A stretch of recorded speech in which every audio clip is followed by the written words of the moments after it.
Hello YouTube, it's time for another dashcam drive through a South Carolina town today, and today we're visiting the county seat of Barnwell County. We're going to drive all the way down SC Highway 3 that is, all the way through the town of Barnwell. That means we're not going by the Walmart in Barnwell, which I was surprised to see they had one. Well, I looked it up. Actually, I knew before I came here that they had one, but I did not go past it here. A big stack of hay just went by if you didn't see it. And it also means we're not going downtown. And it means no courthouse, no historic buildings, and no sundial. The sundial, you may say. Yes, the sundial. I was researching Barnwell. I knew about the sundial, but I didn't know the history of it. And I read it on the town website, which is cityofbarnwell.com. And I thought it was kind of amazing, really. So I want to read to you verbatim what the website states. It says, and I quote, "The sundial is a unique vertical monument placed in front of the courthouse of Barnwell County. It was given to Barnwell in 1858 by Joseph D. Allen, at the time a state senator from Barnwell. It is thought to be the only freestanding vertical sundial in the country. The sundial keeps almost perfect standard time, although standard time was not set until 1884.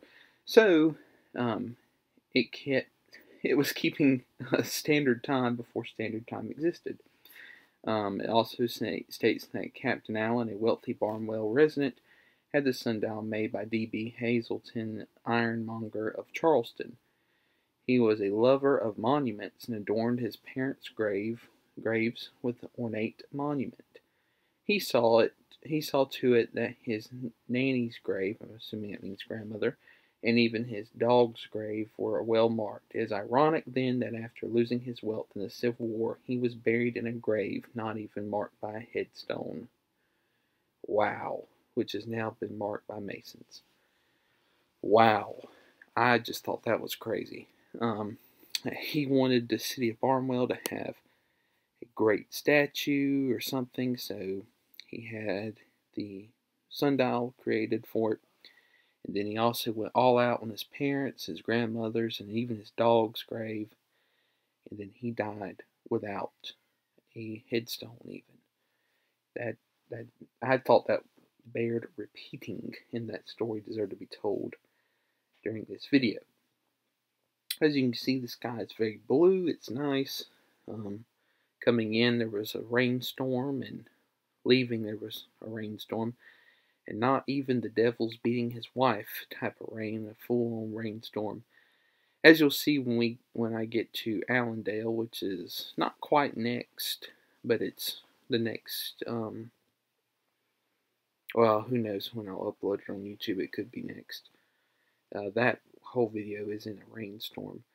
Barnwell, while you may not see anything spectacular in this video, just doing a little reading of a map of the town, I think you may realize there's more to it than you think, and you may be a little bit more impressed than you may be from this video as well. So I do recommend, if you ever are in the area, check it out. Go see the sundial. I wish I would have, but I was trying to get to that watermelon festival.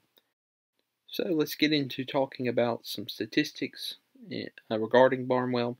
According to the 2020 U.S. Census, about 4,000 people live in Barnwell, a solid 100 people less than in 2010, both of those being in the 4,000s. I don't recall exactly the number, but it's above 4,000, less than 5 though, that lived there. I want to say about 4,600, and it was 4,700 before, give or take, of course. Some of the most famous residents of Barnwell and Barnwell County were Solomon Blatt Jr., Edgar Brown, and a few other members from Barnwell who formed the Barnwell Ring, which was almost like a wrestling stable, but a group of politicians. And I'm not saying they're wrestlers, I'm just saying the group, a group from one specific town controlling the entire state government, basically. It's kind of crazy. It's what it sounds like to me when I read about it. Anyway, they're from Barnwell. and we're quickly leaving, so that was Barnwell, South Carolina.